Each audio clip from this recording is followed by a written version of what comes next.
So, they're always wrong with the world. Maybe, probably, but this is all true. The world of fiction with a pretty boring without it. It is fatally flawed characters that keep us turning the pages. A person is not a bad person, not until something life-changing happens to him that will cause him to question his sanity, his sense of belonging, and his purpose in living in the world. This is the story of the seven deadly sins and how they came to be.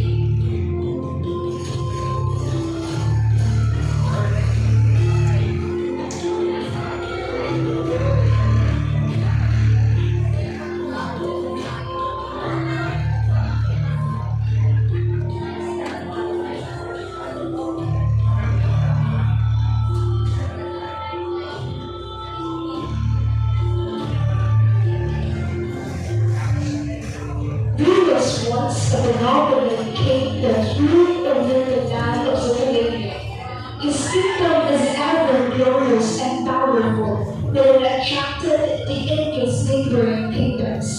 This kingdom then decided to have a military truce to bring ruins in his kingdom, dragging down along the king named Gabriel. King Gabriel, unaware of his scheme, going behind his back, lived his life in contempt. In their kingdom, he was the most powerful and skilled knight. He earned the respect of all his citizens. The people adored and loved him, as they knew that this king is kind-hearted and will never let them be in danger.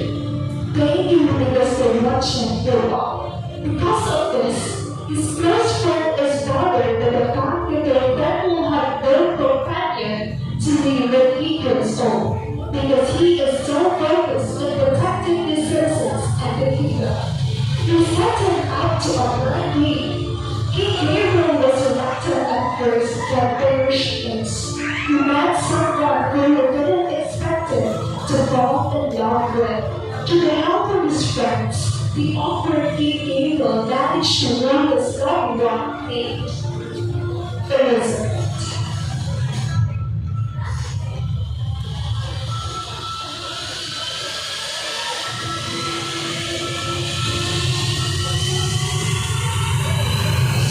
However, on the day of their wedding, a disaster has fallen into his kingdom. The neighboring kingdoms were plotted against him, successfully infiltrated his kingdom, killing thousands of lives, breaking down houses along the way to his castle. He was oppressed and flabbergasted. Then he remembered Elizabeth. He didn't have time to mourn for the death of his citizens. He rushed to his castle and found groups of his friends being hanged and some even mangled along the way. His heart tightened.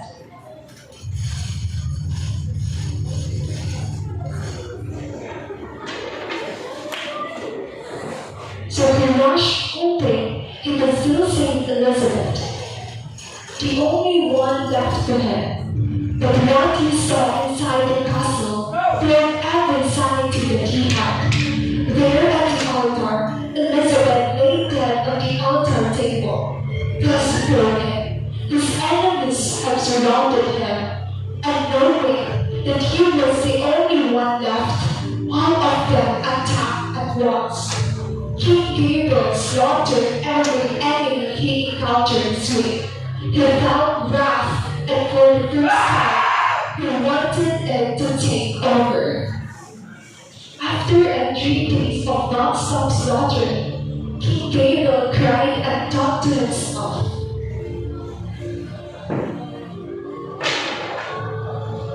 I really regret the things I have done. I regretted the things I could have done.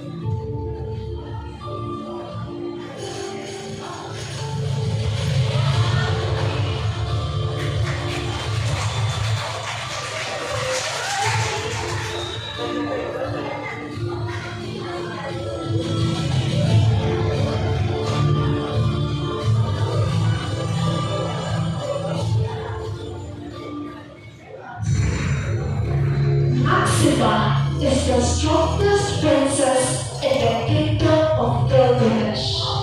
Sweet is a monster for her gift of inhuman strength and decay, coupled with an appearance that doesn't seem human. The cursed child was cast out of his royal family. Traveling from town to town, Maxima provided help wherever she went, but was always viewed for her unnatural strength and unusual appearance.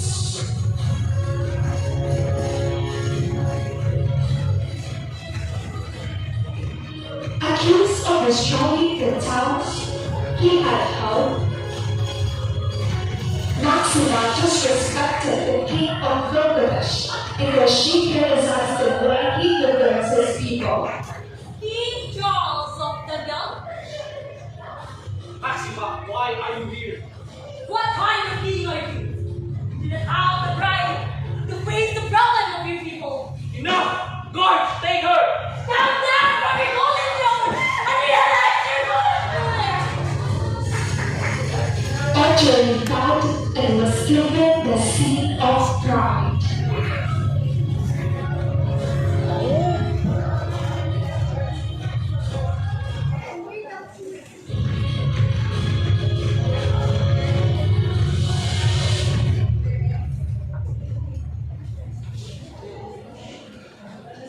Jack grew up as an urban in the outskirts of Nebraska.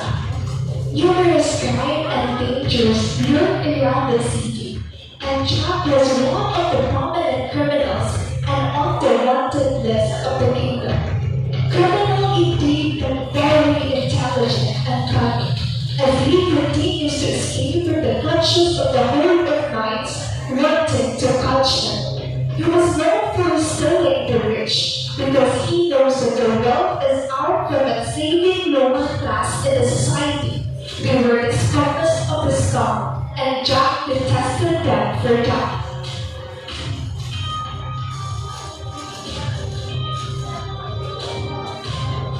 One morning, as Jack came back from long of shenanigans, he overheard the orphanage director and a rich merchant arguing about rent at the front door steps of the orphanage. The orphanage director is pleading to stop the demolition of the orphanage. Then Jack remembered that the orphanage was built and funded by himself alone. That wealth does not last forever. Where's the money? Mom, I'm so sorry. I need the money now. I don't have the money. Right now. Please, what about the children? I don't care about the children. I just want the money. Madam, have mercy. Stop holding me. You're so disgusting. Madam, please. Have mercy. The orphanage director had been having this problem over a month ago, and now he think he had no idea how to save it. The rich merchant with his schemes faked that the orphanage director didn't pay him rent and told him that the demolition cannot be delayed any further.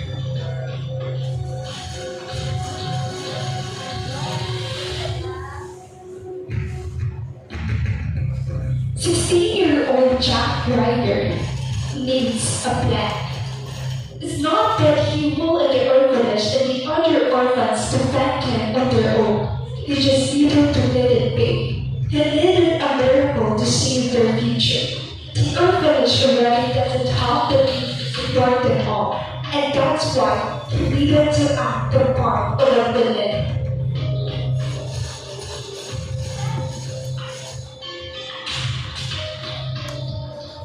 One day, Jack had stumbled upon the sacred fountain of youth. Once the old caretaker at his orphanage used to tell him, and the other kids as a bedtime story. He had narrowly escaped the pursuit of the knights and decided to seek refuge under an unknown forest. So he thought. Jack was fascinated by its splendor and beauty. Jack took the place as a hidden treasure. He wandered off and saw the very center of the forest, a golden chalice.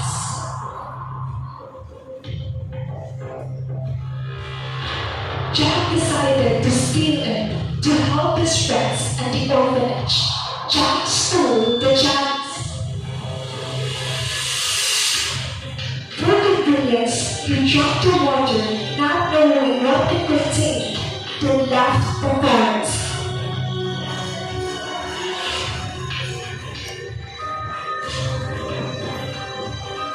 As he came back from the orphanage, what greeted him was the sight of the dead bodies of his friend. Then Jack learned that it was the cursed pistol by the protector of the divine key where he stole the golden chalice, containing the water of immortality.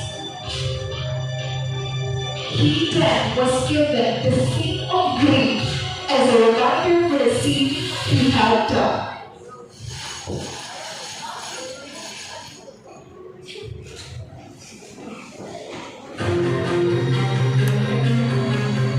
A woman named Lydia, lived alive as the only daughter of a king and queen who ruled the vastness of humanity in them. She was truly exceptional woman with exceptional beauty, wit, and talent, along with a life of virtue and mighty woman. She has the life that everyone in their kingdom could die for. No one can ever compare to her perfection. Lydia was aware of this, and she took pride in all this and constantly fed her ego.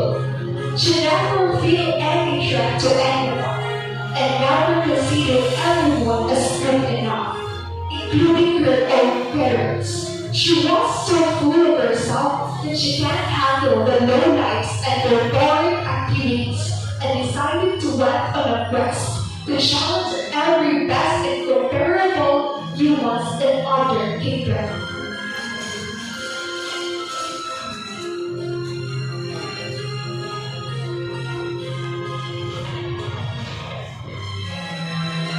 Soon, she arrived at the huge kingdom, and she was already irritated with how this kingdom is wider and bigger than theirs and Trinity, and bruised her ego and increased her resolve to show to everyone she is the best. When she arrived at the castle, she met a beautiful young woman. And it turns out that she was the queen of the Seventh Kingdom. Lydia was enraged. Her heart started to feel something intense which she cannot name. She wanted to know if the queen could actually be good at anything. And it turns out that they have the same level of wit and talents. The queen knows how to dance, eat, sing, and have a huge knowledge about philosophy. She was way above her, as she was a very young age, already ruled as a queen of the biggest kingdom. Lydia hated the king and wanted to make sure the young queen shall have her unsalvageable downfall. She's much more than me. It can't be. I should be the only powerful queen in all these kingdoms. Well, I'm not a queen for nothing. I shall come up with a plan then.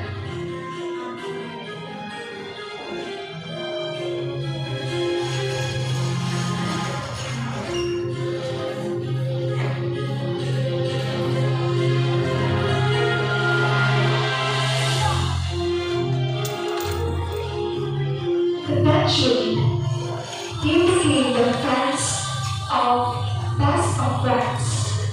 Later on, the bad affection of the two queens drove deeper, but instead of jealousy to wither away, it intensified more as the people gave the other queen their affection for their kindness and compassion, and never even first to one the hateful Lydia.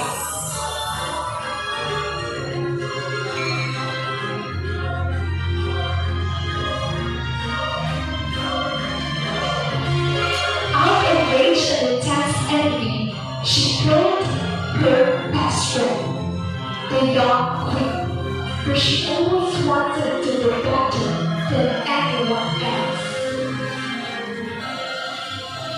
She wants to be better at everything, but the queen's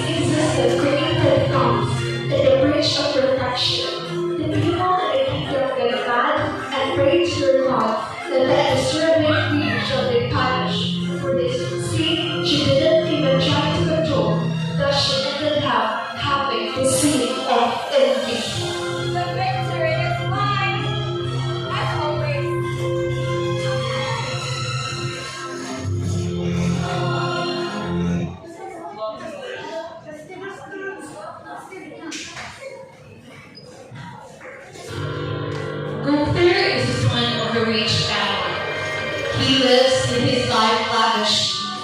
He cannot do things on his own because he was taught from birth with his faith always ready to serve him his every needs. Everything that you see, everything that we have, and everything that we want to be will yours is all. Thank you, Mom. And my son, this is my new gift for you. And with everything in my power, I will buy everything in this world just for you. Have everything what you need. Love you, Dad. And if someday your dad and me will die, then I hope you'll be proud of your mother and of your mom.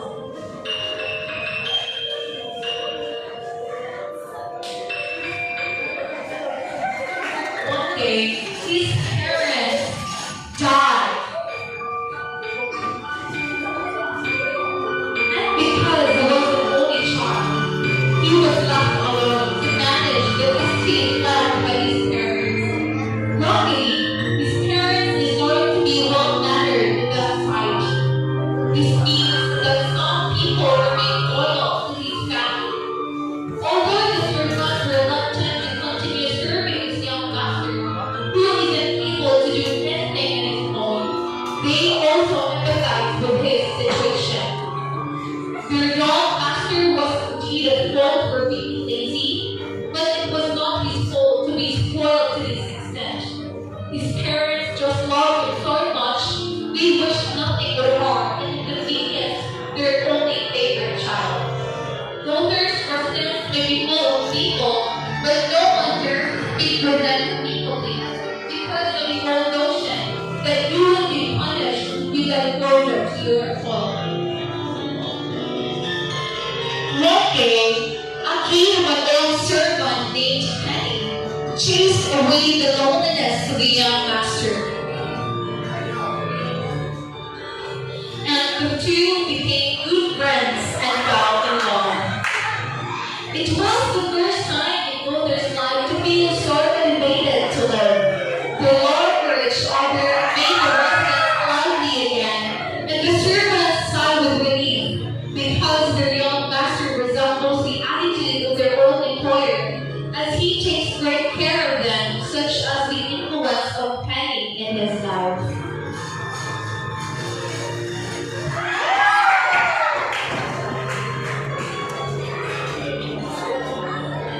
Many years passed by. Penny was struck with an incurable disease, dying. Since Luther is lazy since childhood, he wasn't able to do anything facing the crisis of his dying wife. He was blamed for her death and was labeled the sin of sloth.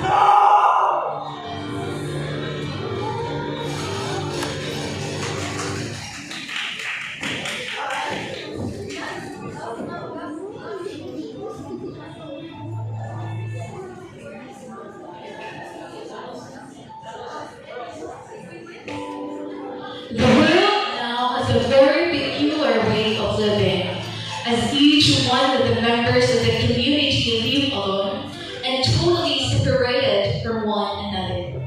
Their houses are made of high bricks, and then, like prisoners, stay and live for the rest of their lives totally alone, growing their own food and creating their own entertainment. Reproduction has been banned in all lands, as some superstitious folk colonized and made drastic changes among the people's way of living. They separated husbands from wives, friends, and siblings. However, the very last young that was born in the world is a strong-willed woman named Desiree. He believed that the situation they've been put into is unfair and wrong. She tried to escape the prison she's in, and the moment she got the freedom, she saw the enormous buildings that separated them from one another. But she did not give up anyway, as she successfully barged in one of those walls. There, she saw a man.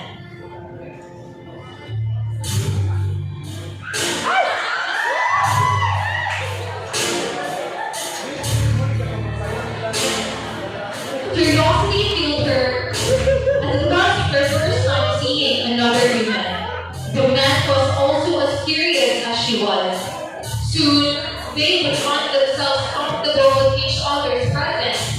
And sure enough, they started exploring the explicit parts of themselves, mostly driven from curiosity and feelings they can't name. They punched in every wall and freed every human. But unfortunately, the man Bisri met died, as he also tried to help millions of people to escape from their prisons. Now, she was left all alone.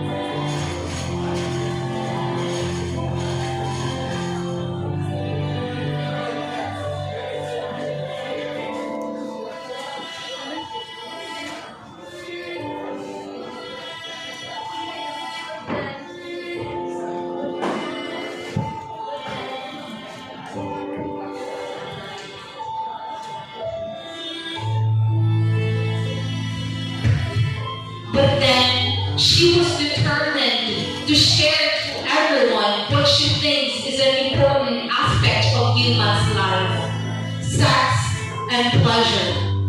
Without remorse or feeling of shame, but only on perceived ignorance, she stripped herself naked and touched herself in front of everyone, while explaining and encouraging everyone to do the same, persuading them to believe that this action is an essential part of life.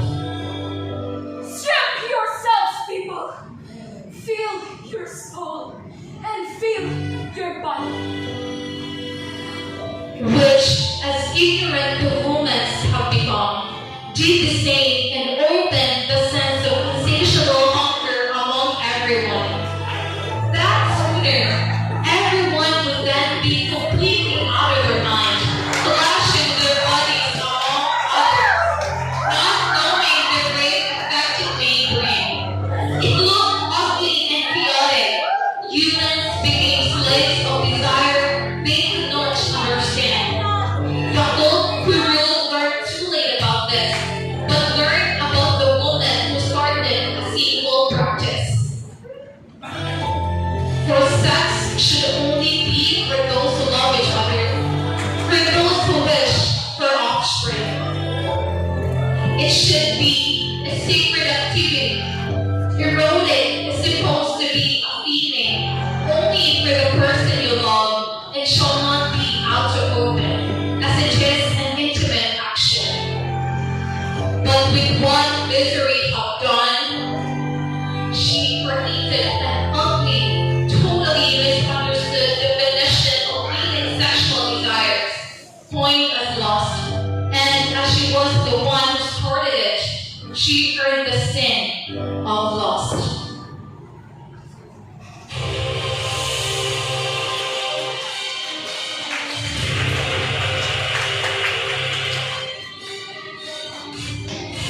Berlin is the furthest beach in Britannia. Born in Beliawan, the capital of wizards.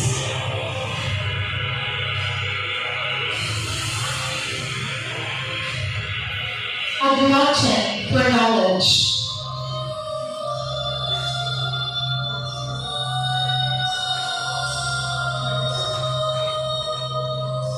Berlin's infinite magic level gained the attention of the goddesses and demons.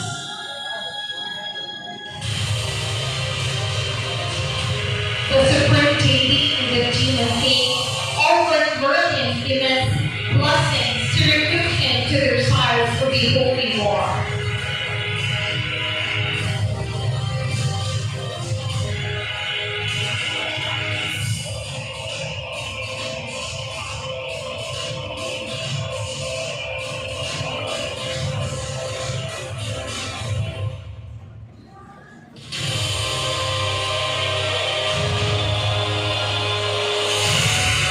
Because of him being gluttonous for knowledge, Merlin accepted both blessings and deceived the gods.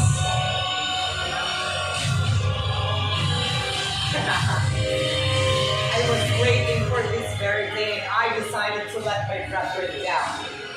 Now we've come to one of the most nastiest things in history, and I shall be the one who will drag up the heavens and earth and drag these gods from their high horse. Let the carnage begin. Anchored by his actions, the gods heard the Yahweh, heeding all the capital's inhabitants.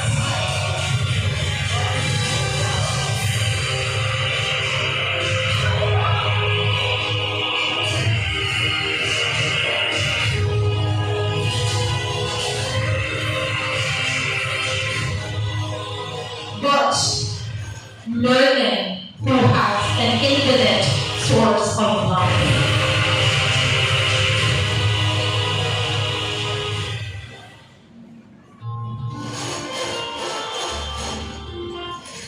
High above the realm of men, the gods and demons have decided to have a temporary truce and consent on a single matter. The betrayal of gluttony, the gods and goddesses thought if none shall be allowed to continue their existence on earth, when all they do is to sin over and over again. As the gods were deciding on mankind's destruction, mankind was desperate, but they were also not ready to face death. To come up with a solution to somehow, even escape just for a short time from death's door, mankind chose these people who were notoriously known as the seven deadly sins as their prompt. The seven deadly sins readily agreed. Before going to war, Roth told mankind, You crossed the seven deadly sins? And criticize us for the blasphemous sins that we have committed? And this become our driving force to continue living. To fight for utopia in this messed up world! In the end, it ends with relying on the ones you drink black hole.